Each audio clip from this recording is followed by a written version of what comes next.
amigos, vamos con la siguiente entrevista de la jornada. Ahora hablaremos de educación, las reglas para pasar de año en educación básica. Lo vamos a hablar con Daniela Febres Cordero. Ella es subsecretaria de Educación Zonal 8. ¿Cómo estás, subsecretaria? Bienvenida al Borde de la Noche. Gracias por acompañarnos. Muchísimas gracias a ti, Gabriela, y a todos quienes nos escuchan por Radio Forever.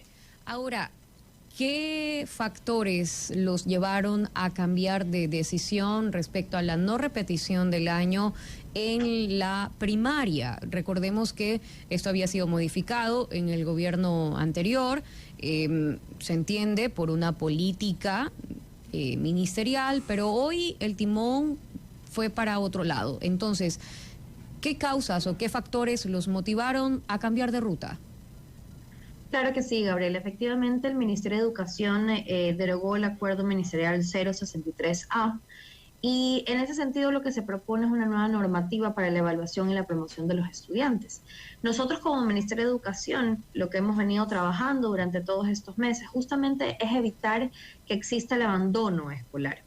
Y en estudios nacionales e internacionales, ¿qué es lo que te dice esta data científica? Te dice que la repetición está asociado a un factor de abandono escolar y por ende al fracaso de estos proyectos de vida que nuestros niños, niñas y adolescentes puedan tener en este paso por la educación. Entonces, al momento de analizar este acuerdo, se identificaron ciertos nudos críticos, ¿verdad? Justamente en la parte pedagógica y también en la parte de la implementación. Y en ese sentido, lo que se busca con este nuevo acuerdo justamente es regular estos procesos de evaluación educativa y entender realmente qué es lo que está sucediendo con o la estudiante y eliminar esta repitencia. En este caso, para los estudiantes de quinto año básica hasta séptimo año básica, es uno de los acuerdos que se buscan, ¿no? Y esto, básicamente, ¿qué es lo que pasaba antes? Los niños entre 9 y 11 años que no alcanzaban esta nota mínima, que es una nota de 7, ¿verdad? De manera automática, pues, tenían esta posibilidad de perder el año. Lo que se busca aquí justamente es permitir, posterior a una evaluación, evidentemente, entender por qué ese estudiante no cumplió con esa nota mínima, entender qué es lo que está pasando en el contexto en que este niño, niña o adolescente se está desarrollando. Entonces, lo que se busca aquí justamente es fortalecer ese proceso de aprendizaje, entender qué es lo que está pasando y sobre todo seguir reforzando y evitar el abandono escolar. Ahora, se evita el abandono escolar porque los estudios se pusieron complicados. Un poco explicar sobre por qué esta causa va a prevenir tal efecto. Por ejemplo, ¿cuál es la data de deserción escolar que tienen ahora y cuál es la causa que dicen deserto del sistema porque no pasé o porque se puso muy complejo o porque el Estado no me dio todas las herramientas, versus también otras problemáticas como el narcotráfico, la delincuencia organizada? Bien sabido es que hoy los niños y jóvenes son reclutados por las bandas. ¿Qué hay de esas causas también? ¿No son causas con mayor fuerza de la deserción escolar o cuál es la data que tienen ustedes? Claro que sí, efectivamente, la última data que nosotros tenemos es que más de 25,000 niños, niñas y adolescentes repitieron el año, ¿verdad? Efectivamente, como lo mencionas, Gabriela, no solo es un factor el hecho de la repetición, y no es tanto el hecho de pensar lo que la repetición es igual a abandono escolar al 100%, sino el por qué ese estudiante o esa estudiante repitió el año escolar, por qué no alcanzó esa nota mínima. Ese es el debate que en buena lid debería existir, y eso es importantísimo también en educación, es entender por qué ese niño o esa niña no logró este puntaje mínimo. Y en el momento que uno lo entiende, en el momento que se comienza a identificar realmente que hay un vacío, ya sea por las menciones que tú decías, ya sea porque está en un contexto de violencia fuera de la institución o está pasando por alguna situación personal de la familia o en su defecto fueron niños que se vieron afectados por el COVID-19, pero lo importante que es entender ese contexto en que ese niño no logró esta nota mínima y poder guiarlo, poder trabajarlo y poder trabajarlo de manera consensuada con la familia. Que la familia sepa y entienda, ok, sí, tu niño, tu niña no alcanzó esta nota mínima, está pasando todo esto de aquí, pero siempre ir trabajando de manera, digamos, en comunidad, como siempre decimos, con la junta de directivos, con los profesores, etcétera. Entonces, sí es interesante un poco como entender que la repitencia también lo que puede traer consigo, a pesar, evidentemente, que este fracaso en su proyecto de vida del niño o la niña, también esto afecta en temas de estigmatización, esta motivación del niño o la niña de seguir estudiando en clases, realmente que exista un ambiente distinto dentro del aula que generan al mismo tiempo esta dificultad. De que ellos puedan seguir desempeñándose como se tiene que desempeñar en el aula. Entonces, son muchas cosas, ¿no? Sí, vamos precisando ahí algunas cosas, subsecretaria. A ver, ¿por qué promover a los estudiantes que no han logrado el aprendizaje óptimo va a resolver el problema de la deserción escolar? Ok, es que no se trata solo de promover, porque no tenemos que verla solo como una promoción instantánea, y esto significa que, ok, no cumpliste la nota mínima, igual te promuevo para evitar todo lo que te estoy indicando, ¿verdad? Y se solucionó. Pero en la más práctica bien todo lo contrario. Es el resultado. Exacto, más bien es, ok, perfecto, si es que hay una decisión consensuada con la familia, ¿verdad? Con todo este análisis, ok, hay esta repetición, ¿verdad? O en su defecto hay este paso de año, pero se trabaja de manera conjunta en esa nivelación que tiene que tener él o la estudiante, ¿verdad? Entonces ahí se va un poco equiparando. No se trata de pasarlo de año por pasarlo de año para evitar una repetición, sino pasarlo de año pero con una base sólida de seguimiento, un plan de contingencia, un plan de evaluación de cómo se está desarrollando. Es también lo de fondo lo que hay que trabajar, más de pasarlo o que ya la familia, porque también es una herramienta y una opción, ¿no? Si es que la familia de manera consensuada deciden con con este trabajo con la comunidad educativa, de que su hijo o su hija, ok, sí puede repetir este año, ¿verdad? Igual tiene que haber un proceso detrás. Que eso al final de cuentas, yo creo, Gabriela, que es lo de fondo, es qué estamos haciendo o qué estamos entendiendo para este niño o niña. ¿Por qué no está logrando adquirir esos aprendizajes que tuvieron que haber adquirido?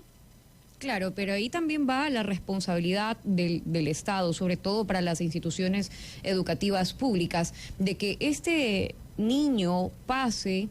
Claro, depende mucho de su responsabilidad y disciplina, así funciona la vida, pero también sobre las herramientas que el Estado le pueda dotar. Ejemplo, laboratorios de informática, si es que ven algo de informática a esa edad, o en su defecto, docentes muy bien preparados, o por ejemplo, como han estado...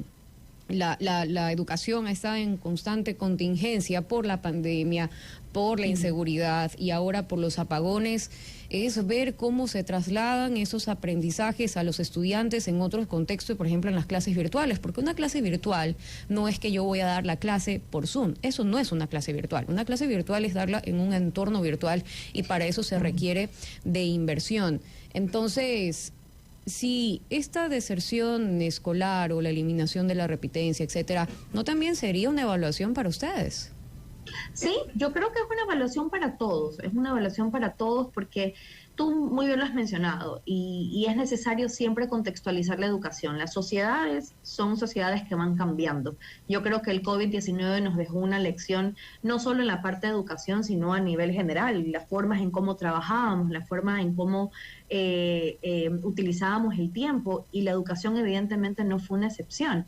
Y justamente hay que analizar la educación en ese sentido, porque es un proceso educativo donde las condiciones sociales, económicas, culturales, siempre pueden contribuir a ese abandono escolar. Y es ahí, en estas condiciones sociales que se van dando, o en estas condiciones culturales, o en estas condiciones de enseñanza-aprendizaje, también influyen muchísimo. Y por eso también es un tema de manera paralela, porque si bien se analizan pues en mejorar estas estrategias de evaluación, fomentar esta creación también de rutinas de estudios en casas con la comunidad educativa, también es esta dinámica de cómo nos estamos transformando en la educación. Y hacia allá va el tema, por ejemplo, de la nueva currícula. La nueva currícula justamente lo que busca es que existan entornos contextualizados en donde el profesor o la profesora o el DS o cualquier profesional de la educación pueda entender qué está pasando en su aula de clases. Y si el día de mañana, por ejemplo, pasa algún suceso delictivo, no podemos regresar a las aulas a ver matemáticas y la factorización, sino que vamos a trabajar en ese momento. Tenemos que trabajar la parte socioemocional. Entonces, eso también es parte también de este proceso educativo que sin duda alguna lo que fomenta y lo que promueve no solo es que se evite la repitencia, porque al fin de cuentas ese es el objetivo, pero también asegurar que ese conocimiento llegue de la mejor manera para que nuestros niños realmente puedan terminar toda la escolaridad. Ahora, replanteo. Subsecretaria, este estudiante podrá pasar de año, pero ¿cómo evitarán que en el siguiente año sí adquiera esos aprendizajes que quizás no los pudo absorber en ese año lectivo? O sea, podrá pasar de año, pero no va a tener los mínimos académicos para enfrentar, por ejemplo, un octavo año. Ya nos decía, por ejemplo, los resultados de la prueba Ser Estudiante 2022-2023 realizada por Ineval, que la mayoría de los estudiantes no alcanzan las competencias mínimas en 4 áreas básicas: matemáticas, lengua, literatura, ciencias naturales y ciencias sociales. Y eso que para 2025 nos vamos a medir con PISA, que va más allá de una evaluación académica, porque también mide la capacidad de los estudiantes para aplicar sus conocimientos en situaciones del mundo real. Sí, efectivamente, y yo creo que, ¿sabes qué, Gabriela? Yo creo que siempre es una oportunidad. Muchas veces vemos estas evaluaciones, y específicamente con PISA, en donde muchas veces pensamos que nos vamos a comparar y vamos a decir, oh no, mira, Ecuador estamos así. Algo que generalmente el Ineval siempre está en constante evaluación, pero yo creo que siempre tenemos que verlo como una oportunidad, porque es a partir de estas evaluaciones, a partir de ya tener como esta data muy concisa, en donde podemos fortalecer evidentemente lo que estamos trabajando como Ministerio de Educación para lograr este objetivo, este desarrollo, este aprendizaje de nuestros niños, niñas y adolescentes, y también saber en qué tenemos que mejorar, en qué tenemos que tal vez cambiar. Yo creo que si bien va a ser una data interesante, yo creo que hay que tomarlo como una oportunidad de poder seguir fortaleciendo el sistema educativo nacional. Y ahora, con la pregunta que me hacías al inicio, ¿cómo nosotros nos cercioramos de que este niño al momento o esta niña que pase, ¿verdad?, al siguiente año sin haber cumplido como esa nota mínima, ¿verdad?, viene el trabajo detrás que te lo comentaba, ¿no? Es utilizar qué estrategias, qué vamos a hacer. No es de pasarlo el año por pasarlo el año, es pasa el año, pero con todo un plan, con toda una estrategia detrás, para que justamente que ese año que pasó, pues en ese año pueda tener toda esa nivelación correspondiente y estar, como diría, como tablas, digamos, que no tengan ningún desnivel y el siguiente año que pase esté al mismo nivel que sus otros compañeros. Pero, ¿y eso cómo se lo realiza? Con evaluación formativa de monitorear, ¿verdad? Con fomentando estas rutinas también de estudio en casa. Esto es un trabajo con el padre o la madre de familia, porque ahí vamos a detectar también las dificultades académicas que pueden existir y evidentemente solucionar. Tenemos que tener una comunicación abierta y regular con los representantes, con los estudiantes. Esto es un trabajo en conjunto, porque también vamos a poder saber en qué contexto se encuentra este niño, por qué está pasando lo que está pasando. Claro. Y evidentemente, Gabriela, y yo creo que es la parte fundamental, es esta integración de las prácticas pedagógicas inclusivas dentro del aula. Creo que nuestras aulas de clases tienen que ser aulas de clases donde se pueda promover un ambiente educativo donde se apoya a todos los estudiantes. Ahora, usted menciona, sí, que esto va a pasar de año, pero con un plan de reforzamiento académico, nivelado, con sus compañeros, pero mientras está estudiando el siguiente año, está adquiriendo los nuevos conocimientos que implica ese nuevo año y también está tratando de nivelarse de los que no adquirió. Entonces, ¿cómo va a nivelar esos 2 años que prácticamente serían uno solo? Por ejemplo, si en el anterior curso no aprendió a multiplicar y el siguiente ve en factorización, que es la base para, entonces, ¿cómo van a balancear ahí?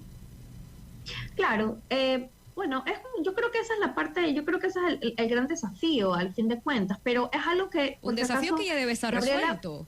Es un desafío que lo vemos todos los años en todos los niveles. Por ejemplo, en este momento que estamos conversando, nuestros estudiantes se están realizando evaluaciones de nivelación. Por ejemplo, cada año que pasa, cada periodo lectivo, nuestros profesores tienen unos ejercicios para saber si es que el niño o niña en ese momento, y mira, indistintamente que haya alcanzado la nota, ¿verdad?, haya adquirido el conocimiento al nivel que debería haberlo adquirido, ¿verdad? Entonces, todos los años hacemos como esa evaluación de nivelación para saber estos niños que están en el grado que están, cómo están en este conocimiento, porque tú pudiste haber sacado una muy buena nota, pudiste haber sacado una excelente nota, se fueron las vacaciones, pero ese conocimiento, como no fue, digamos que aprendido de manera idónea, no lo sé, o por cualquier contexto que haya vivido el niño o la niña, llegaste a 5º año de básica o a 6º año de básica y te acordaste muy poco.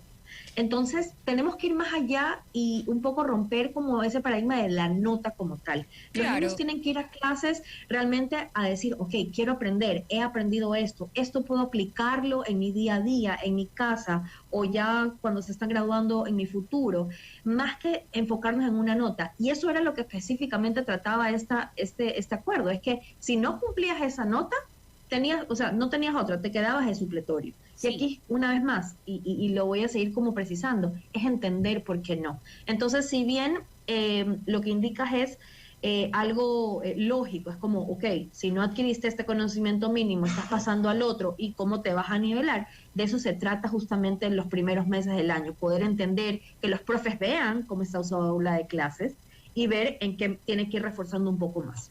Ahora, lo que usted menciona, en efecto, una nota no va a definir el éxito de un estudiante ni tampoco si adquirió o no esos conocimientos. Capaz que estudió muchísimo para el examen anterior, sacó 10 sobre 10, pero salió del examen y se olvidó.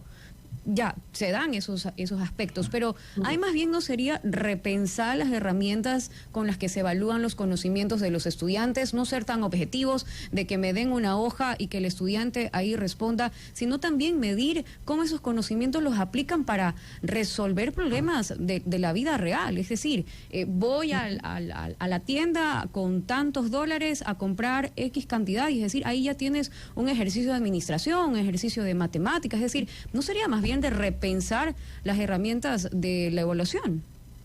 Sí, totalmente, Gabriela, y yo creo que eso es hacia donde vamos. Esta nueva currícula que este año va a ser un año un poco de pilotaje, justamente lo que se busca es eso. Lo que se busca es poder un poco repensar este proceso de enseñanza-aprendizaje y pensar también cómo estamos evaluando a nuestros chicos. Por ejemplo, pueden haber instituciones educativas, y yo siempre pongo este ejemplo, donde tú ves pues todas estas materias, ¿no? Donde tú ves ciencias, matemáticas, y a las 9 tienes que ir a un horario, y a las 10 tienes que ir en otra, y es un contexto en que esta institución educativa es en el Golfo de Guayaquil, donde la mayor cantidad de ingresos económicos es a través de la pesca, pero en ningún lado de la currícula ellos ven, por ejemplo, el cuidado del ecosistema. Entonces, esta nueva currícula lo que te permite es esa flexibilidad en la evaluación, flexibilidad en la creación de qué materias son las idóneas. Evidentemente, pues las básicas como matemáticas, lengua, historia, pues son materias que de cajón tienen que ir, pero van a haber materias también transversales. Por ejemplo, finanzas, que es el ejemplo que tú acabas de dar de ir a la tienda, pero lo que se busca es eso, lo que se busca es que las aulas se contextualicen con la realidad de cada aula, con la realidad del sector donde se están desarrollando, para que con los chicos aprendan o adquieran estos conocimientos, salgan de la institución educativa y digan, ¿sabes qué? Aprendí esto, me acuerdo claramente y sé en qué lo puedo aplicar en mi vida. Y nos pasa, y no sé si a ti te pasó, pero siempre nos pasa el caso de factorización 3, creo que era, que te decían, bueno, El profesor te enseñaba el caso de factorización, tú salías a la pizarra, lo anotabas, pero si es que hoy nos preguntamos, cuéntame, ¿para qué te sirve esa factorización? Tú vas a decir, no, la verdad es que no sé, me lo enseñaron así y así te lo aprendiste. Entonces nuestros chicos no se están volviendo competentes y hacia allá vamos, hacia esa transformación en la educación para que nuestros chicos efectivamente se vuelvan competentes en todo este conocimiento que adquieren. Claro, y los que cambian las reglas del juego son ustedes, el Ministerio de Educación, a través de las políticas. Ahora, quiero concluir con esto. Este cambio generó mucho debate, sobre todo en los padres de familia, algunos de acuerdo, otros desacuerdo, pero ¿cuál es el mensaje que se le da a los estudiantes que sí se esfuerzan? Mira, efectivamente se genera un debate, lo cual yo lo veo muy positivo. Para nosotros es muy positivo que se genere este debate porque nos damos cuenta que la educación, como siempre lo decimos, la hacemos todos. Y esto no es un mensaje, no es un mensaje, más bien es un mensaje de aliento para aquellos que no logran por A o ese motivo lograr esa nota mínima. Y yo creo que el mensaje para aquellos que se esfuercen es que se sigan esforzando y más bien que sigan trabajando con su compañero que está atravesando por un mal momento, decir, mira, esto está pasando. Una comunidad educativa como tal, como yo siempre digo a los chicos cuando hacemos recorridos, ustedes se van tanto tiempo que entre ustedes se tienen que ayudar. Si tú ves a tu compañero que le está yendo mal en una clase porque está viviendo un momento terrible en su contexto, en su casa, fuera de su casa, en fin, ahí estamos para ayudarnos. Más que darles el mensaje de síguete esforzando, porque hacia allá tenemos que ir, evidentemente, porque los siguientes años tenemos que recordar que la repetición sí es una opción, que la repetición, el supletorio sí es una opción a partir de octavo en adelante, es que se sigan esforzando, que el esfuerzo siempre va a rendir sus frutos, ¿verdad? Esta no repetición en estos años particulares, ¿verdad? Cumplen simplemente una dinámica por la edad y por el acompañamiento que se debería dar. Una vez en adelante, pues evidentemente todo se mantiene como se mantenía. Entonces, más que ese mensaje, es ese mensaje de colaboración, de que se sigan apoyando y entender realmente por qué este niño o niña no pasó. Todos vivimos una realidad totalmente distinta y sería injusto juzgar a un niño o a una niña que está atravesando por un problema difícil, estigmatizarlo simplemente porque no sacó una nota mínima. Bien, son varios de los criterios de Daniela Febres Cordero, subsecretaria de Educación Zonal 8. Muchísimas gracias por habernos acompañado aquí al Borde de la Noche. Gracias a ti, Gabriela, y gracias a todos quienes nos escuchan. A usted, gracias, amigos. 7 de la noche en punto. Pausa.